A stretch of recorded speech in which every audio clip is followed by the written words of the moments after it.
नमस्कार दोस्तों, मैं राहुल आप सभी का मंथन में स्वागत करता हूं। इस सेशन के अंतर्गत हम लोग 71वीं बीपीएससी मेंस के एक महत्वपूर्ण टॉपिक भारत नेपाल संबंधों को देखने वाले हैं, जो अंतरराष्ट्रीय संबंध के आपके जीएस पेपर 1 से जाकर के ये प्रश्न जुड़ेगा। और हम लोग जानते हैं जो भारत नेपाल का रिश्ता है यह सीमा से परे है और आपस में संस्कृति से जुड़े हुए हैं। भारत और नेपाल के संबंध को हम लोग रोटी और बेटी के संबंध के रूप में जानते हैं और बीपीएससी में प्रत्येक वर्ष ये प्रश्न पूछे जाते हैं। महत्व का यह प्रश्न है और इस बार यदि आपसे यह सवाल नहीं छूटे तो इंडो नेपाल रिलेशन का ये एक्सप्लेन्ड वीडियो जो है यह पूरा मास्टर क्लास आप लोग के लिए मैं लेकर के आया हूं, जो अत्यंत ही महत्वपूर्ण है।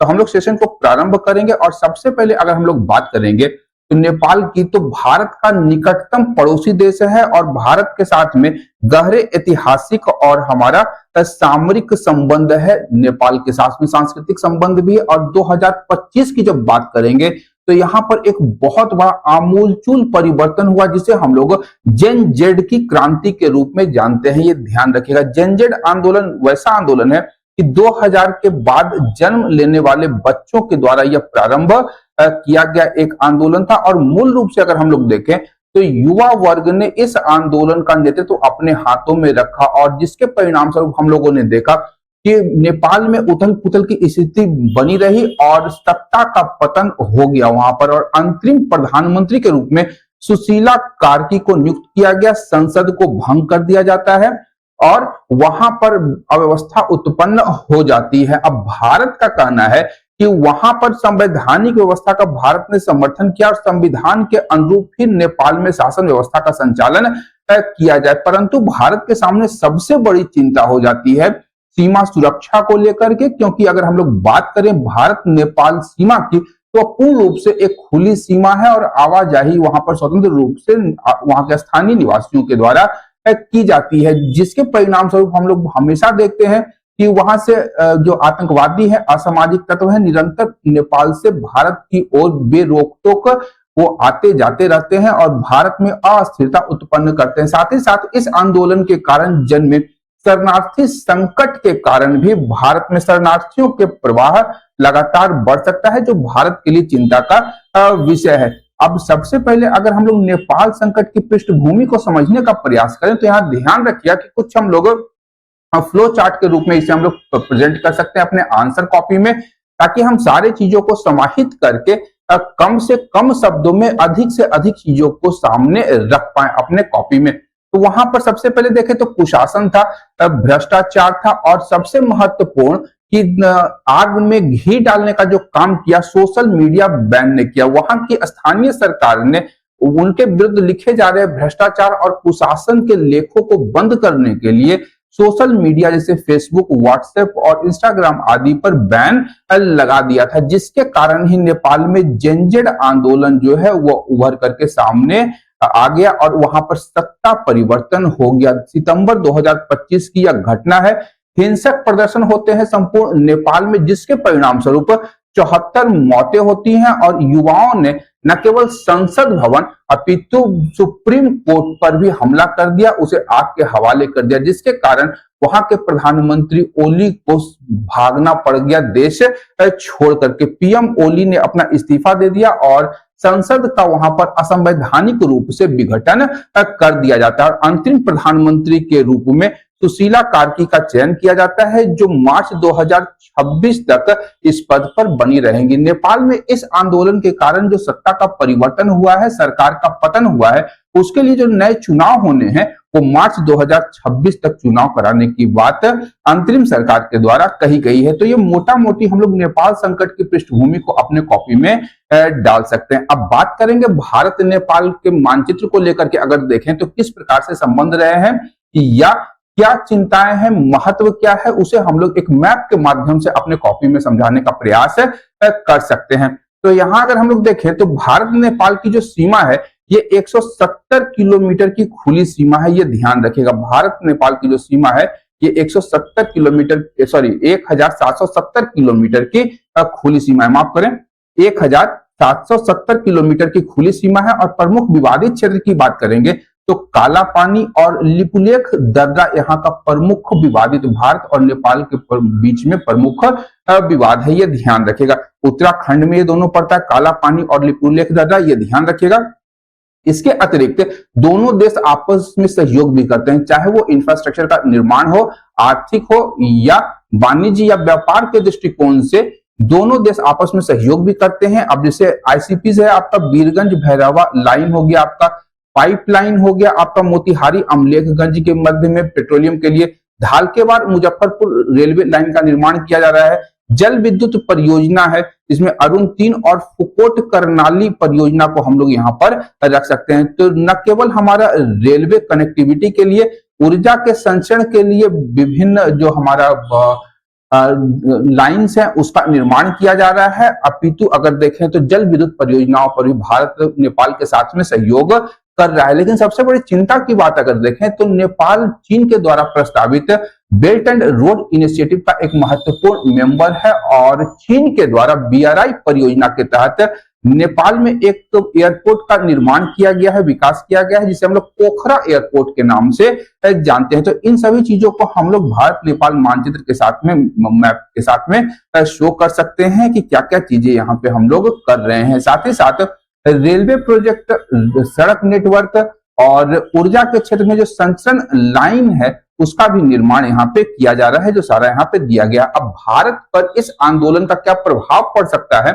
इसके विषय में भी यहाँ पे हम लोग देखेंगे। तो यहाँ ध्यान रखिएगा, क्षेत्र की बात करेंगे तो सबसे पहला आता है हमारा सीमा सुरक्षा। हम लोग पहले ही चर्चा कर चुके हैं कि भारत और नेपाल के मध्य जो सीमा है वो पूरी की तरह पूरा खुला हुआ है और यहाँ पर किसी भी प्रकार का यदि आंदोलन होता है, कुव्यवस्था उत्पन्न होती है तो भारत में शरणार्थियों का जो प्रवाह है नेपाल से वह लगातार बढ़ता जाएगा, जिससे भारत पर दबाव बढ़ता है। साथ ही साथ इन शरणार्थियों के साथ में आतंकवादी समूह भी प्रवेश कर सकते हैं भारत में, जो कि भारत की सुरक्षा और आंतरिक सुरक्षा के लिए खतरा उत्पन्न करते हैं। दूसरा है हमारा आंतरिक सुरक्षा। तो भारत विरोधी तत्वों के द्वारा यहाँ पर इन शरणार्थियों का शोषण भी किया जा सकता है, जैसा हम लोगों ने 2006 में मधेसी आंदोलन के समय में देखा था। यहाँ पर कंप्लीट रूप से भारत और नेपाल के मध्य जो सड़कें थी, जो कनेक्टिविटी के लिए जो साधन थे, उसे पूरी तरह से ब्लॉक कर दिया गया था और भारत में कहीं ना कहीं मधेसी आंदोलन का लगातार प्रभाव पड़ा था, विशेष रूप में सीमावर्ती क्षेत्रों में। और बिहार की बात करेंगे तो वहां प्रमुखता से ये इस आंदोलन का प्रभाव पड़ा था। कूटनीति की बात करेंगे तो जहां हम लोग देखते हैं कि भारत ने संवैधानिक व्यवस्था का समर्थन देने की बात कही है नेपाल में, जिससे भारत में नेपाल में भारत का लोकतंत्र समर्थक रुख से वहां भारत की साख मजबूत हो रही है। परंतु कहीं ना कहीं हम लोग देखते हैं कि यहाँ पर नेपाल में आरोप लगाया जाता है कि भारत नेपाल के मामलों में लगातार हस्तक्षेप करता है। यह भी आरोप लगाया जाता है भारत के ऊपर नेपाल के द्वारा।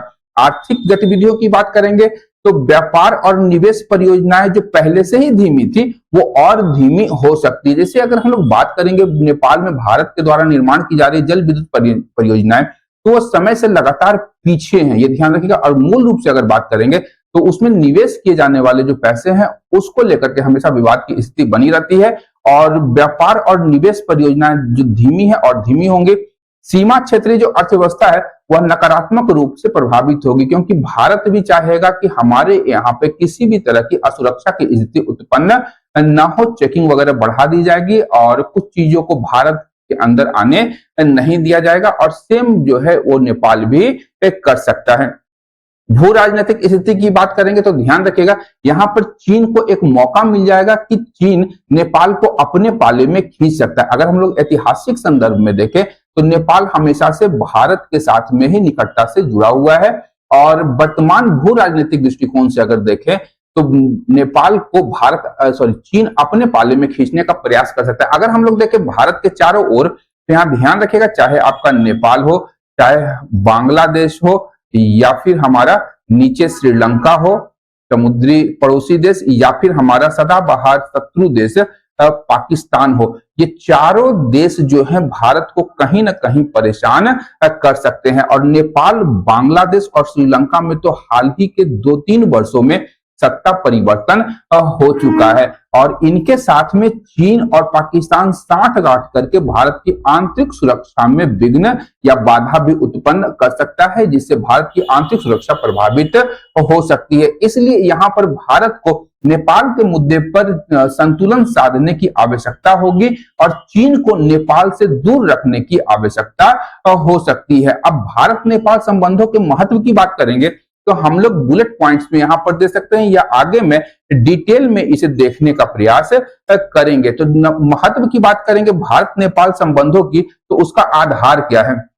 तो ऐतिहासिक सांस्कृतिक संबंध है, हम पहले ही बात कर चुके हैं कि भारत और नेपाल का जो संबंध है वह रोटी और बेटी का संबंध है। ये ध्यान रखिएगा, रोटी और बेटी का संबंध है। जहां नेपाल को हम लोग रोटी भी देते हैं, वहीं हमारी बेटियों की शादी और नेपाल की बेटियों की शादी अब भारत में भी होती है, इसलिए इसे रोटी और बेटी का संबंध कहा जाता है। सामरिक महत्व बहुत महत्वपूर्ण है। 1770 किलोमीटर की सीमा है नेपाल के साथ में, जो कि खुली सीमा है और हिमालयी सुरक्षा को काफी ज्यादा ये जो राज्य है, हिमालयी राज्य, वहां पर काफी ज्यादा ये महत्वपूर्ण हो जाती है, क्योंकि अक्सर देखा जाता है कि जो भी आतंकवादी है जो पाकिस्तान से पोषित होते हैं, वो अक्सर नेपाल के रास्ते भारत में प्रवेश करने का भी प्रयास करते हैं। परस्पर आर्थिक निर्भरता भी दोनों देशों की है और लगभग दोनों पक्षों का जो द्विपक्षीय व्यापार है वो $8 बिलियन का व्यापार होता है। ये ध्यान रखिएगा, $8.5 बिलियन का व्यापार दोनों देश आपस में करते हैं। और भारत ने नेपाल के विकास के लिए सहयोग भी दिया है, जिसमें $1.5 बिलियन की आर्थिक सहायता उपलब्ध करवाई गई है। और मूल रूप से देखें तो नेपाल में अवसंरचना विकास या इंफ्रास्ट्रक्चर के विकास के लिए भारत ने यह सहयोग उपलब्ध कराया है। कनेक्टिविटी परियोजनाएं हो, रेलवे, सड़क या फिर विद्युत परियोजनाएं हो, उसके लिए भारत ने इस प्रकार के सहायता राशि प्रदान की नेपाल को। राजनीतिक साझेदारी की बात करेंगे तो दोनों देश आपस में लोकतंत्र और संघवाद में सहयोग की भूमिका निभाते हैं। और भू राजनीति की बात करेंगे तो बहुत महत्वपूर्ण हो जाता है चीन का लगातार नेपाल में बढ़ता प्रभाव, क्योंकि चीन अपने पैसे के दम पर कहीं ना कहीं केपी शर्मा ओली की सरकार को खरीद चुका था। और अगर हम लोग बात करें तो नेपाल में बहुत सारी परियोजनाओं का जो वित्त पोषण था वह चीन के द्वारा ही किया जा रहा था। और यहाँ पर भारत की जो भूमिका हो जाएगी काफी संतुलन वाली हो जाएगी, ताकि नेपाल के साथ में संबंध भी हमारा खराब ना हो और चीन को हम लोग निकाल करके नेपाल से बाहर करें और हिमालयी राज्य जो हमारा हिमालयी सीमा क्षेत्र है उसे भी हम लोग सुरक्षित रख सकें। इसके लिए भारत को कार्य करना पड़ेगा। अब विस्तृत रूप से अगर हम लोग देखें भारत नेपाल संबंधों को, तो ध्यान रखिएगा कि भारत और नेपाल ने एक शांति और मैत्री संधि पर हस्ताक्षर 1950 में किए थे और इसी संधि के आधार पर भारत नेपाल के संबंध ऐतिहासिक रूप से टिके हुए हैं, बने हुए हैं। वहीं अगर हम लोग देखें तो भारत में लगभग 80 लाख नेपाली गोरखा निवास करते हैं। याद रखिएगा, 80 लाख नेपालियों का निवास भारत में है। और भारत की सेना में गोरखा रेजिमेंट, जो कि मूलतः अगर हम लोग देखें तो नेपाल से आते हैं, गोरखा रेजिमेंट का हम लोग विकास किया है। और धार्मिक स्थलों की बात करेंगे तो नेपाल में पशुपतिनाथ और लुम्बिनी वन, पशुपतिनाथ में जहां शिव मंदिर है, शिव का बहुत प्राचीन मंदिर है, जहां हमारे प्रधानमंत्री श्री नरेंद्र मोदी जी भी पूजा अर्चना करने के लिए गए थे। और लुम्बिनी वन को हम लोग कैसे भूल सकते हैं, जहां बौद्ध धर्म के प्रतिपादक भगवान गौतम बुद्ध का जन्म हुआ था। तो कहीं ना कहीं ऐतिहासिक, सांस्कृतिक और धार्मिक दृष्टिकोण से दोनों देश आपस में जुड़े हुए हैं। सामरिक स्थिति की बात करेंगे तो 1770 किलोमीटर की खुली सीमा है और चीन और भारत के मध्य में नेपाल एक बफर स्टेट की भूमिका निभाता है, ये ध्यान रखिएगा। और भारत की हिमालयी सुरक्षा संरचना का नेपाल एक अहम हिस्सा है, ताकि चीन इस ओर घुसपैठ न कर पाए। आर्थिक स्थिति की बात करेंगे या आर्थिक महत्व की बात करेंगे तो भारत नेपाल का सबसे बड़ा व्यापारिक साझेदार है। 2024 में दोनों देशों के द्वारा $8.5 अरब का द्विपक्षीय व्यापार किया गया था। वहीं भारत की बात करेंगे तो भारत नेपाल को पेट्रोलियम का निर्यात करता है और नेपाल से हम लोग बिजली भी लेते हैं और बिजली भी उन्हें निर्यात करते हैं। और नेपाल की जो जल विद्युत क्षमता है वो लगभग 10,000 मेगावाट की है, जिसमें भारत सहयोग कर रहा है। भारत का लक्ष्य है कि इस 10,000 मेगावाट विद्युत परियोजना का दोहन करके जो भारत की ऊर्जा सुरक्षा है उसे सुनिश्चित किया जाए और भारत की जो ऊर्जा विविधता है उसे बढ़ाया जा सके, ये ध्यान रखिएगा। विकास सहयोग की बात करेंगे तो भारत ने नेपाल में आए भूकंप के उपरांत हम लोग देखते हैं कि 2008 से लगभग 1.5 अरब डॉलर का सहयोग राशि जो विकास कार्यों में खर्च की जानी थी उसे नेपाल को प्रदान किया है। और इससे हम लोग देखते हैं कि जो भूकंप पुनर्निर्माण है, सड़क रेल परियोजनाएं हैं और शिक्षा और स्वास्थ्य क्षेत्र में इस वित्तीय सहायता का उपयोग किया जा रहा है। वहीं राजनीतिक संस्थागत सहयोग की बात करेंगे तो भारत और नेपाल संघवाद, लोकतंत्र और प्रशासनिक सुधारों में हम भारत जो है नेपाल का लगातार समर्थन करता आ रहा है कि किस प्रकार इस छोटे हिमालयी राज्य में लोकतंत्र की स्थापना की जाए और इसका चहुमुखी विकास किया जाए। और अगर हम लोग भारत की नीति को देखें तो पड़ोसी पहले की नीति पड़ोसी पहले की नीति में नेपाल जो है एक अहम अंग और एक अहम हिस्से के रूप में हमें दिखाई देता है। वहीं भू राजनीति की बात करेंगे तो हम लोग पहले ही चीन की BRI परियोजनाओं को देख चुके हैं, जिसमें पोखरा हवाई अड्डे का निर्माण चीन ने अपने वित्त पोषण से किया है। और भारत नेपाल साझेदारी की बात करेंगे तो उत्तरी सीमा सुरक्षा और संतुलित विदेश नीति के द्वारा हम लोग अपने सीमा सुरक्षा और नेपाल को अपने पाले में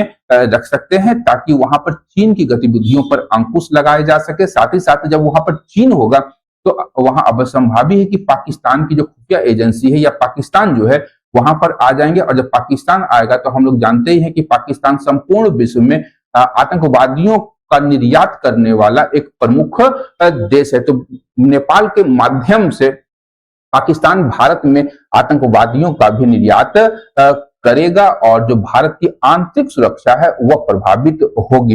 अब भारत नेपाल सहयोग के प्रमुख क्षेत्रों की बात करेंगे तो यहाँ कुछ पॉइंट्स है, इसे हम लोग देख लेते हैं। तो व्यापार और निवेश की बात करेंगे तो सबसे पहले 8.5 अरब डॉलर का द्विपक्षीय व्यापार होता है, तो हम लोग बात ही कर चुके हैं। 2024 में ICP बीरगंज भैरवा लाइन है, पाइपलाइन है आपका मोतिहारी अमलेखगंज। ऊर्जा के क्षेत्र की बात करेंगे तो 10,000 मेगावाट का लक्ष्य है कि भारत नेपाल में 10,000 मेगावाट जल विद्युत परियोजनाओं का दोहन कर सके। इसके लिए भारत ने अरुण 3 परियोजना आदि का निर्माण किया है, जिसका कुल जो क्षमता है 456 मेगावाट की है। 400 केवी का धाल के बाद मुजफ्फरपुर लाइन संचरण लाइन का निर्माण भारत के द्वारा किया जा रहा है। कनेक्टिविटी की बात करेंगे तो रेलवे लाइन बहुत महत्वपूर्ण है और जयनगर जो कि आपका मधुबनी जिला में है, बिहार के मधुबनी जिला में है जयनगर। तो जयनगर कुर्था रेल राजमार्ग हो, चाहे BBIN प्रोजेक्ट हो, आपका भारत हो गया बांग्लादेश, भूटान, इंडिया और नेपाल को आपस में सड़क मार्ग से जोड़ने के लिए इस प्रोजेक्ट को लाया गया था। ये ध्यान रखिएगा, BBIN project Bangladesh, Bhutan, India और नेपाल को सड़क मार्ग से जोड़ने का यह एक प्रोजेक्ट है, जो कि भारत की कहीं न कहीं जो एक्ट ईस्ट नीति है उसमें भी ये कारगर सिद्ध होगी। और भारत को नेपाल के साथ में भारत डिजिटल नेटवर्क के माध्यम से भी जोड़ने का प्रयास किया जा रहा है। तो कनेक्टिविटी के लिए भी हम लोग कुछ उदाहरण दे सकते हैं। रक्षा सुरक्षा की बात करेंगे तो नेपाल के साथ में हम लोग सूर्य किरण अभ्यास करते हैं। नेपाली गोरखाओं की नियुक्ति भारतीय सेना में की जाती है और गोरखा रेजिमेंट के नाम से हम लोग जानते हैं। $50 मिलियन की सहायता जो है भारत नेपाल के रक्षा क्षेत्र में करता है, ये ध्यान रखिएगा। विकासात्मक गतिविधियों की बात करेंगे तो लगभग 200 से ज्यादा लघु परियोजनाएं भारत नेपाल में चला रहा है, जिसमें अगर छात्रवृत्ति परियोजनाओं की बात करेंगे तो लगभग 1,500 से ज्यादा छात्रों को भारत प्रतिवर्ष छात्रवृत्ति प्रदान करता है उच्च शिक्षा के लिए। सांस्कृतिक संबंधों की बात करेंगे तो रामायण और बौद्ध सर्किट बड़ा महत्वपूर्ण हो जाता है। वीजा मुक्त यात्रा हम लोग दिए हैं नेपाल को, और भारत और नेपाल के पीपुल टू पीपुल कांटेक्ट जो है उसके माध्यम से हम लोग भारत के नेपाल के साथ में अपने संबंधों को और मजबूत और प्रगाढ़ करने का प्रयास कर रहे हैं। तो इन सभी चीजों के माध्यम से जो सहयोग के प्रमुख क्षेत्र हैं, इसके माध्यम से भारत नेपाल के साथ अपने संबंधों को सहयोग और प्रगाढ़ बना रहा है। चुनौतियां क्या क्या है दोनों देशों के संबंधों में? तो राजनीतिक अस्थिरता, बार बार अगर हम लोग देखें तो नेपाल में लगातार सरकारें बदलती रहती हैं। कभी KP शर्मा ओली आते हैं, कभी पुष्प दहल कमल प्रचंड आते हैं, और 2025 सितंबर में तो जनजट आंदोलन ने दोनों की सत्ता का ही समापन कर दिया। जिसके कारण हम लोग देखते हैं कि नेपाल में संस्थागत कमजोरी होती है और नीति का जो निर्माण है वो नीति के निर्माण में एक रूपता नहीं बनी रहती है। सभी कोई आता है तो कुछ करके जाता है, कोई आता है तो उसका उल्टा करके जाता है। तो यहाँ पर बहुत ज्यादा समस्या है और ये समस्या क्यों है, तो बार बार सरकार बदलने के कारण ऐसी स्थिति उत्पन्न हो रही है। वहां पर लगातार भारत विरोधी भावनाएं भी भड़काई जाती हैं। जैसे 2015 की बात करें तो नाकाबंदी कर दी गई थी कि भारत से कोई भी सामान का जो आयात है वो नेपाल में नहीं किया जाएगा और नेपाल से कोई भी चीजों का निर्यात भारत में नहीं किया जाएगा। ये आर्थिक नाकेबंदी वहां पर की गई थी नेपाल में सीमाई क्षेत्रों में। वहीं काला पानी विवाद है, जब हम लोगों ने अपना मैप जारी किया था तो वहां पर काला पानी विवाद उत्पन्न हो गया था और नेपाल ने अपना मैप जारी करके उत्तराखंड के इस क्षेत्र को अपना एरिया बताया था। तो वहां पर विवाद की स्थिति उत्पन्न हो गई थी। डोकलाम विवाद, संभवतः डोकलाम विवाद के बाद की यह घटना है। सोशल मीडिया ट्रेंड्स में अगर हम लोग देखेंगे तो ये बराबर भारत विरोधी भावनाएं वहां पर भड़काई जा रही हैं। इसमें कुछ बॉट्स और कुछ अगर हम लोग बात करें तो हमारे पड़ोसी देशों के जो सोशल मीडिया अकाउंट्स है उनके द्वारा इस तरह के कुछ प्रयास किए जा रहे हैं। लगातार चीन का प्रभाव नेपाल में बढ़ता जा रहा है, चाहे BRI प्रोजेक्ट की बात करें या ट्रांस हिमालयन रेलवे की बात करें, जो नेपाल को तिब्बत से जोड़ेगा और फिर सिंजियांग प्रांत को आगे जोड़ने वाला है। तो ट्रांस हिमालयन रेलवे के माध्यम से या चीन ने $3 अरब का ऋण नेपाल को दिया है, ये ध्यान रखिएगा। ये भी बड़ा इंपॉर्टेंट डेटा है और काफी ज्यादा महत्वपूर्ण है चुनौतियों के रूप में, क्योंकि इन सभी के माध्यम से कहीं ना कहीं चीन नेपाल में अपनी पकड़ को मजबूत बनाना चाहता है और भारत को वहां पर प्रतिसंतुलित करना चाहता है। व्यापार असंतुलन की बात करेंगे तो $8.5 अरब का व्यापार होता है दोनों देशों के मध्य में, लेकिन यह व्यापार घाटा जो है नेपाल का अधिक है और लगभग $6 अरब का घाटा जो है नेपाल सालाना उठाता है।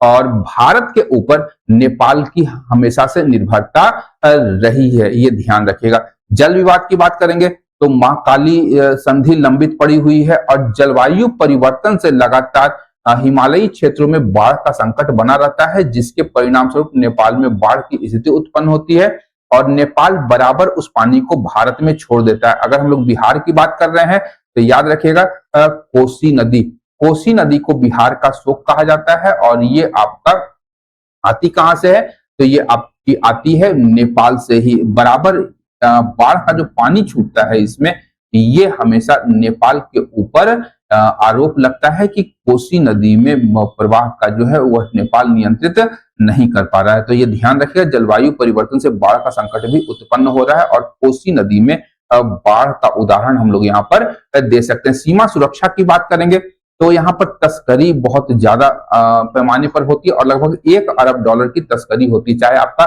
मानव तस्करी हो या अवैध प्रवास हो।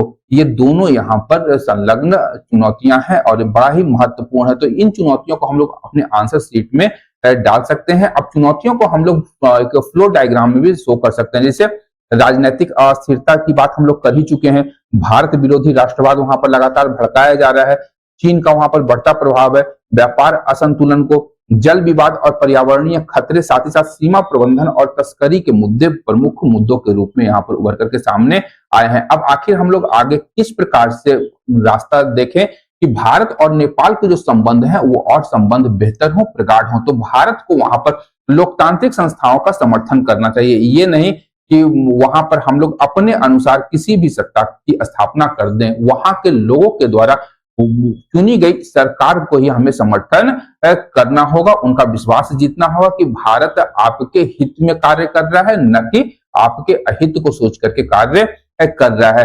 आर्थिक साझेदारी समझौता करना होगा नेपाल के साथ में, ताकि भारत के साथ साथ नेपाल का भी चहुमुखी विकास हो, समावेशी विकास हो सके। भारत को जो अपनी कनेक्टिविटी परियोजनाएं हैं उसे तेज करनी होगी और नेपाल में निवेश को बढ़ाना होगा। अब कनेक्टिविटी परियोजनाओं की बात करेंगे तो BBIN प्रोजेक्ट की बात कर रहे हैं, तो इसे और एक्ट ईस्ट नीति में भी यह BBIN प्रोजेक्ट काफी अहम किरदार निभाने वाला है भविष्य में।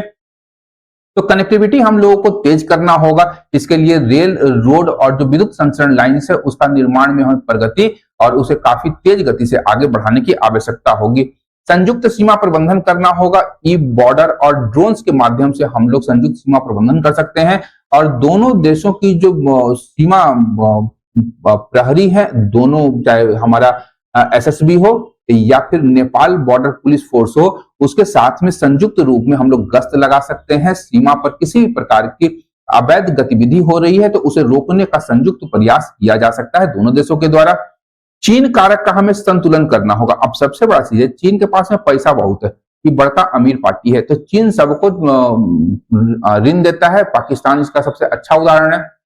तो ऋण देकर के वहां पर कुछ ना कुछ अपने हित की कार्य चीन लगातार करता रहता है। तो चीन कारक को संतुलन करने के लिए भारत को अनुदान आधारित वित्तीय व्यवस्था को अपनाना होगा। यह एक विकल्प नेपाल के साथ में हम लोग खोल करके रख सकते हैं ताकि नेपाल को हम लोग अनुदान आधारित वित्त पोषण कर सके और चीन को प्रति संतुलित वहां पर किया जा सके। इसके अतिरिक्त सांस्कृतिक और युवा कूटनीति का हमें सहारा लेना पड़ेगा। और अगर हम लोग बात करेंगे तीर्थ सर्किट की, तो ध्यान रखिएगा रामायण का या सीता माता का जो जन्मभूमि है, ये अयोध्या में जो हमारा राम मंदिर बना है, वहां तक नेपाल के लिए कनेक्टिविटी परियोजनाओं का निर्माण करना होगा ताकि नेपाल के जो भी पर्यटक हैं या जो भी धार्मिक श्रद्धालु हैं वो सीधा इन स्थलों से आके ट्रेन और सड़क मार्ग और हवाई मार्ग से सीधा जुड़ सके, यात्रा कर सके, दर्शन का लाभ ले सके। तो कहीं ना कहीं पीपुल टू पीपुल कॉन्टैक्ट भी बनेगा और ये हमारा विदेश नीति में भी कारगर सिद्ध हो सकता है। और जिस प्रकार से जेनजेड आंदोलन हुआ है उस प्रकार से हम लोग नेपाल में इस जो युवा वर्ग है उसे अपनी ओर मोड़ भी सकते हैं और हम लोग इन्हें सही दिशा में आगे बढ़ा करके नेपाल के विकास में अपना सहयोग दे सकते हैं। चाहे आधुनिक तकनीक हो, आर्टिफिशियल इंटेलिजेंस हो या औद्योगिक क्रांति 4.0 हो, इन सभी के माध्यम से उनको कौशल और तकनीक में प्रशिक्षित करके उन्हें आगे बढ़ाने का प्रयास किया जा सकता है। हम लोग छात्रवृत्ति भी दे ही रहे हैं, तो इसके अतिरिक्त हमें अन्य कार्य भी करने होंगे। छोटे छोटे जो भी हमारा कार्यक्रम है उसे वहां पर लागू कर सकते हैं जो आर्टिफिशियल इंटेलिजेंस से आधारित हो और औद्योगिक क्रांति 4.0 से संबंधित तकनीकों को सीखने में उन्हें हम लोग आगे लगा सकते हैं। अब निष्कर्ष की अगर हम लोग बात करेंगे तो निष्कर्ष बहुत ही इंपॉर्टेंट हो जाता है किसी भी आंसर के लिए। तो नेपाल का जो 2025 का संकट है, इसके लिए हम लोग एक छोटा सा निष्कर्ष अपने आंसर में भी दे देंगे। तो यहां पर अगर हम लोग बोले तो नेपाल का 2025 का जो संकट है वो भारत नेपाल संबंधों के लिए न केवल चुनौती लेकर के आया है अपितु एक नवीन अवसर भी लेकर के आया है। क्योंकि हम लोग बहुत सारे सोशल मीडिया में वीडियोस वगैरह जो देख रहे थे, वहां के युवाओं का कहना था कि हमें नरेंद्र मोदी जैसा प्रधानमंत्री चाहिए। तो कहीं ना कहीं अगर हम लोग देखें तो भारत के साथ में वहां का युवा वर्ग निकटता से जुड़ रहा है। भारतीय प्रधानमंत्री श्री नरेंद्र मोदी जी के साथ में वो जुड़ते हुए दिखाई दे रहे हैं और जिस प्रकार के विकासात्मक गतिविधि भारत में की जा रही है उसी प्रकार का प्रयास वहां की सरकार के द्वारा भारत के समर्थन से यदि किया जाता है तो वहां के युवाओं में भारत के प्रति जो नकारात्मक छवि बनी हुई है वह नकारात्मक छवि सकारात्मक छवि के रूप में परिवर्तित हो सकती है। तो हमें अपने प्रयास लगातार करने चाहिए। और यहाँ पर हम लोग और आगे दे सकते हैं कि भारत यदि लोकतांत्रिक स्थिरता, आर्थिक विविधीकरण और सांस्कृतिक जुड़ाव में सक्रिय भूमिका निभाए, हम लोग बता ही चुके हैं लोकतांत्रिक स्थिरता, आर्थिक विविधीकरण और सांस्कृतिक जुड़ाव में यदि भारत सक्रिय भूमिका निभाता है तो यह न केवल नेपाल को स्थिरता देगा बल्कि भारत की जो हिमालयी सुरक्षा है और दक्षिण एशियाई संतुलन को और भी सुदृढ़ करने का प्रयास करेगा। और हम लोग सहयोग से ही आपस में भारत नेपाल आपसी सहयोग से ही नए नेपाल और मजबूत भारत नेपाल साझेदारी का मार्ग प्रशस्त कर सकते हैं ताकि नेपाल में समावेशी विकास को सुनिश्चित किया जा सके। और जो एसडीजी गोल्स हैं, मैं बराबर कहता हूं कि जो 17 एसडीजी गोल्स हैं उसे अपने आंसर में हम लोग लिखने का प्रयास करेंगे। तो और जो एसडीजी गोल्स हैं नेपाल में उसे बढ़ावा दिया जा सके, उसे प्राप्त करने का जो लक्ष्य है, जो प्राप्त नेपाल उसे प्राप्त करने का प्रयास कर सके, उसके द्वारा प्राप्त किया जा सके। इस प्रकार के प्रयास भारत को करने चाहिए नेपाल में अपनी विदेश नीति के माध्यम से। तो आज के इस सेशन के लिए हम लोग इतना ही और नेक्स्ट सेशन में हम लोग एक नए टॉपिक को कवर करेंगे और संपूर्ण रूप से एक्सप्लेनेशन में हम लोग इसे देखने का प्रयास करेंगे। तो आज के लिए हम लोग इतना ही रखते हैं। देखते रहिए मंथन, क्योंकि मैं इस प्रकार के वीडियोस लाता रहता हूं। Thank you.